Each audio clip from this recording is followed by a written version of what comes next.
안녕하세요. 우리 6학년 친구들 반갑습니다. 여러분과 함께 명랑하게 사회 이야기를 나누고 있는 명쌤입니다. 자, 우리 두 번째 대단원으로 넘어왔어요. 이번 단원에서는 우리나라의 정치 발전 관련된 이야기를 나눕니다. 여러분, 우리나라 이름 대한민국이죠? 자, 민국이라는 단어가 국민의 나라라고 풀이되지만 또 다르게 풀이를 하자면요. 민주주의 국가라고도 할 수 있어요. 우리나라 정치 발전 과정을 되짚어 보다 보면은 이 민주주의가 발전하는 그런 모습도 볼 수 있고요. 이 민주주의라고 하는 건 국민이 주인이다라는 뜻을 담고 있어요. 국민을 시민이라고도 좀 바꿔 말할 수 있을 겁니다. 민주주의가 발전하기 위해서는 당연히 시민의 참여가 필요하겠죠. 민주주의 어떻게 발전했고 그 과정에서 우리나라 시민, 국민은 어떻게 참여했는지 그런 모습 살펴볼 거예요. 그리고 일상생활과 민주주의 좀 관련지어서 살펴볼 거고요. 좀 더 현실 정치와 연관지어서 민주정치의 원리라든지 이런 원리와 관련된 국가 기관에는 뭐가 있고 각 국가기관은 어떤 역할을 담당하고 있는지 그런 모습 살펴보도록 할 겁니다. 자, 이번 시간 2단원 처음으로 공부하는 시간이죠. 첫 번째 이야기 민주주의의 발전 과정을 좀 살펴보도록 할 거예요. 자, 여러 사건들이 나올 거예요. 우리나라를 민주적으로 변화시킨 사건들을 주로 살펴볼 텐데요. 민주적으로 나라를 변화시켰다고 민주화운동이라고도 일컫습니다. 가장 첫 번째 민주화운동이 1960년도에 일어났던 4.19 혁명입니다.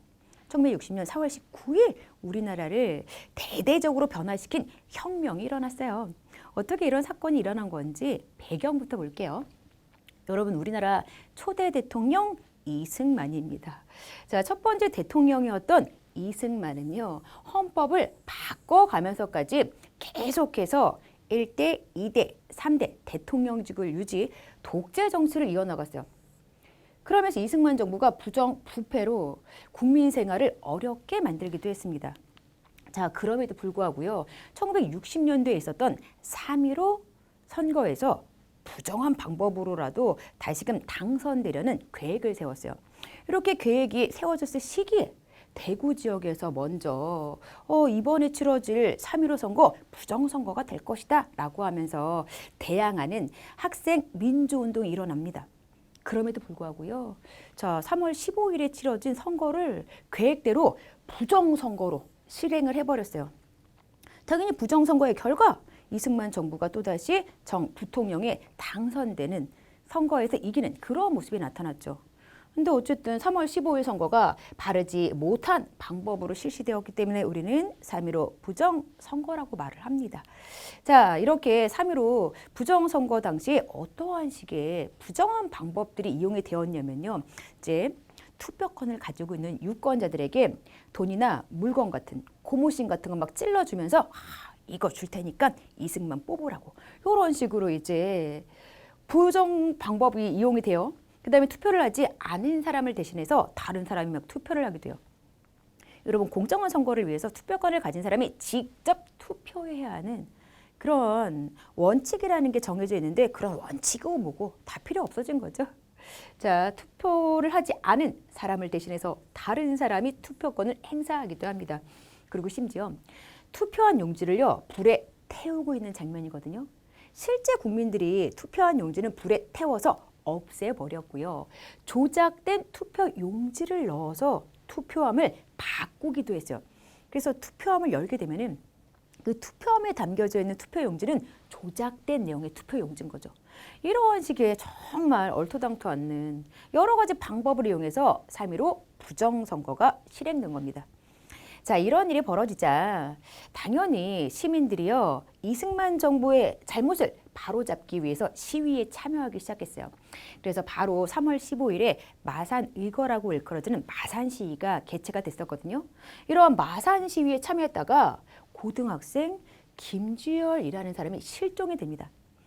이제 어머니가 아들이 집에 돌아오지 않으니까 경찰에 실종 신고를 했는데 글쎄 경찰에서는요, 아이고 아들이 가출했네. 집에서 아들을 어떻게 키웠길래 가출을 해? 이런 식으로 이제 방치를 합니다. 그런데 얼마 안 가서요, 이 실종된 김주열의 시신이 마산 앞바다에서 발견이 됩니다.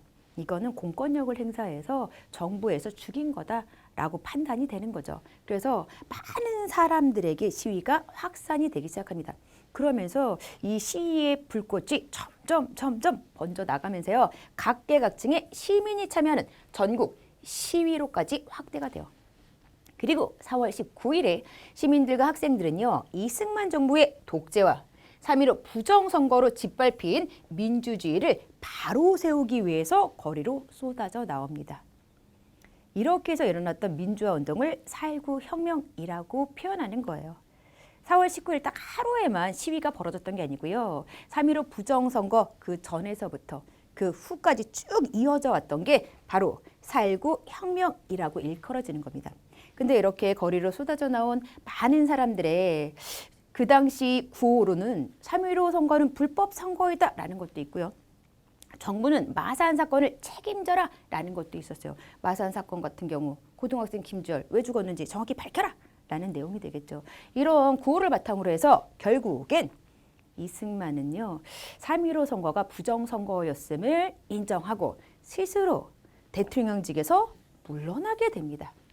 물론 이 4.19 혁명이 일어나는 과정에서요. 정부에서는요. 이 무력 진압을 하면서 시위에 나선 시민 학생들에게 총을 쏘기도 했어요. 김주열 학생만 해도 정부 공권력에 의해서 사망당했던 거잖아요. 그런 식으로 많은 시민과 학생들의 희생이라는 게 있었습니다. 그리고 3.15 부정선거는 무효가 되었고요. 다시 선거를 실시해서 윤보선을 대통령으로 하는 새로운 정부가 들어섭니다. 4.19 혁명을 통해서 잘못된 선거를 하고 독재 정치를 쭉 이어왔던 이승만 정부가 국민의 힘을 바탕으로 해서 무너졌구나 이렇게 생각하시면 됩니다. 자, 그러면 4.19 혁명 정리를 해볼게요. 4.19 혁명 과정에서 많은 시민과 학생들이 희생이 되었어요. 민주주의에 대한 국민의 관심이 높아졌습니다. 내가 살고 있는 이 나라를 바꾸는 건 바로 나로부터 시작되는구나. 이런 게 민주구나. 라는 걸 사람들이 이제 깨닫기 시작한 거죠. 그리고 4.19 혁명을 계기로 해서 민주적인 절차와 과정을 무시하고 들어선 정권은 국민 스스로 바로잡아야 한다는 교훈을 얻게 됐죠. 지금 3.15 부정선거와 같이 민주적인 절차, 과정을 무시하고 들어선 그런 정권을 4.19 혁명을 통해서 무너뜨렸기 때문에 국민 스스로가 잘못된 모습은 바로잡아야 하는구나라는 교훈을 남겼던 게 4.19 혁명입니다. 오른쪽 사진은요. 국립 4.19 민주묘지의 모습입니다. 자, 그런데 1960년도 4.19 혁명을 통해서 이제 독재 정치를 일삼아왔던 이승만 정부는 무너졌죠. 그리고 다시 선거를 치러서 새로운 정부가 들어섰다라고 했어요. 근데 얼마 안 가서요. 1961년 5월 16일에 군사정변이 일어납니다. 그러면서 또 새로운 정부가 들어서는 변화가 우리 역사에서 나타나요. 5.16 군사정변이 어떤 사건이었는지 그 모습부터 보도록 할게요. 자, 새로운 정부가 들어선 지 1년도 되지 않은 1961년 박정희를 중심으로 한 군인들이요. 무력을 앞세워서 정권을 잡게 됩니다. 군사정권이라고도 불려지는 그런 정권이 들어서는 겁니다. 그러면서 박정희 또한 오랫동안 대통령을 하기 위해서 헌법을 고쳐요. 삼선개헌, 유신헌법 두 가지가 이 박정희가 대통령인 시기에 바꾼 헌법의 내용들인데요. 삼선개헌이라고 하는 건 박정희가 자신이 계속 대통령을 하려고 헌법을 바꿔서요. 한 명의 대통령이 3번까지 할 수 있도록 한 거예요. 3번까지 대통령직을 할 수 있도록 헌법을 바꾸다 이런 뜻으로 이해하시면 돼요. 박정희도 여러 번 대통령을 하고 싶어서 헌법을 바꾼 거죠. 그런데 3번만 대통령을 하는 게 성에 차지 않았던 것 같아요. 1972년 10월에 헌법을 다시금 바꿔요. 그렇게 해서 바뀐 헌법을 유신헌법이라고 말을 합니다. 자, 유신헌법은 어떤 내용이 담겨 있냐면요. 대통령을 할 수 있는 횟수를 제한하지 않아요. 자, 한 사람이 당선이 되었을 경우에는 죽을 때까지 대통령을 할 수 있도록 내용을 바꾼 겁니다. 3번까지만 할 수 있어. 이걸로 성에 안 차. 죽을 때까지 할 수 있도록 법이 바뀐 거예요. 더불어서 대통령 직선제를 간선제로 바꾸는 내용. 이게 별표입니다. 대통령은 국민의 대표잖아요. 그럼 누가 뽑아야 돼요? 국민이 직접 선거를 통해 뽑아야죠. 그럴 때 비로소 국민의 대표라고 말할 수 있겠죠. 이러한 대통령 직선제를 유신헌법을 통해서 간선제로 바꾸는 거예요. 소수의 선거 인단만 모여서요, 대통령을 선출하는 간선제가 실시되면서 그 이후에도 계속 대통령이 됩니다. 그 유신헌법에는 이게 소개되어 있지 않지만 어떤 내용도 들어있냐면요. 이제 대통령이 나라의 상황이 위급한 상황이다라고 판단이 될 경우에는요, 국민의 기본권을 제한할 수도 있어요. 국민의 기본권 그런 거 이제 필요 없어. 지금은 기본권 행사 못하도록 제한하겠어. 이러한 판단을 대통령이 할 수 있는 그런 내용도 담겨 있다고 생각하시면 돼요. 자, 그래서 유신헌법을 바탕으로 해서 이제 박정희 시기에 이루어졌던 독재를 유신 독재라고 칭해요. 자, 박정희 정부는 민주화를 요구하는 사람들의 의견을 무시했고요. 국민의 기본적인 권리를 마음대로 빼앗는 등 독재 정치를 더욱더 심하게 합니다. 그러다가 1979년에 독재 정치를 반대하는 대규모 시위가 일어나게 돼요. 이렇게 혼란스러운 상황에서 박정희가 부하였던 김재규라는 사람에 의해서 살해돼요. 이게 1979년 10월 26일에 있었던 일입니다. 그래서 11.6 사태라고도 불리는 그런 사건이 벌어집니다.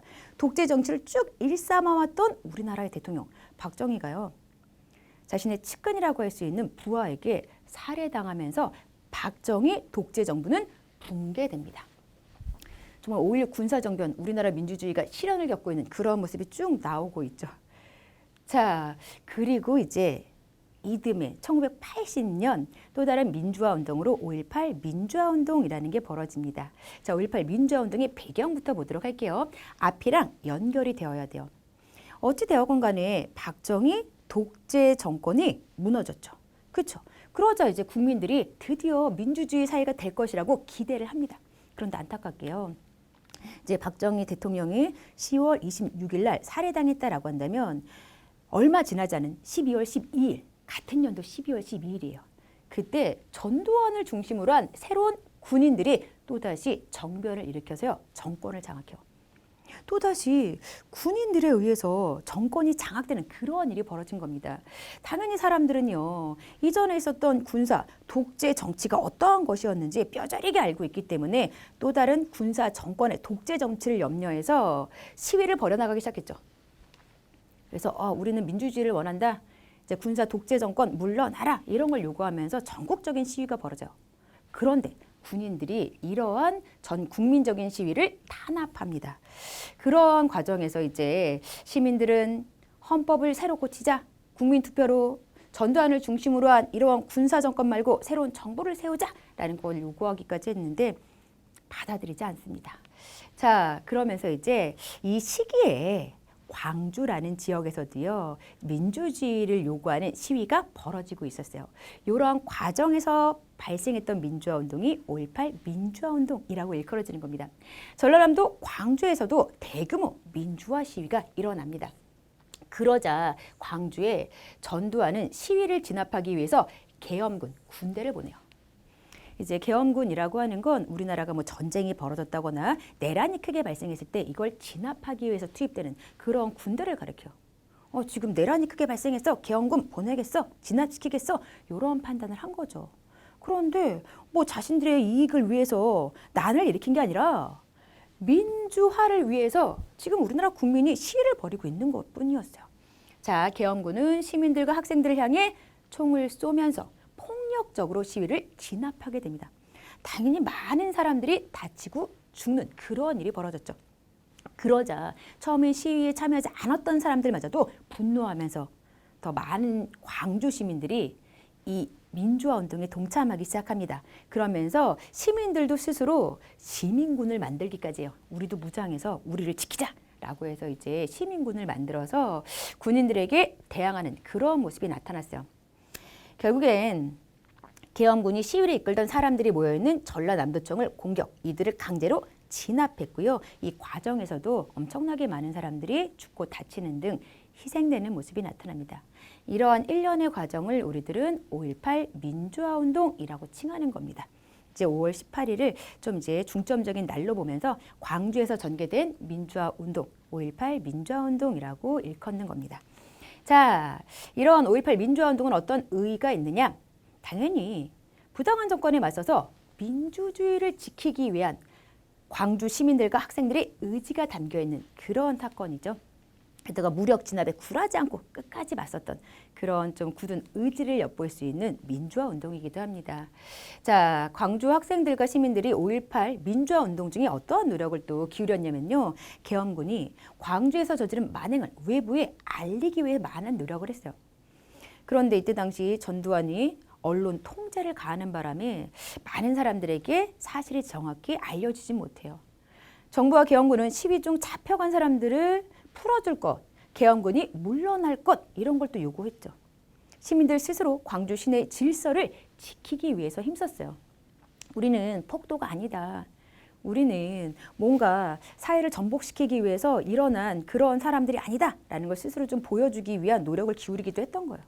어려움에 처한 이웃을 서로 돕는 등 힘든 상황 속에서도 이러한 힘든 상황을 함께 헤쳐나가기 위해 노력을 기울였습니다.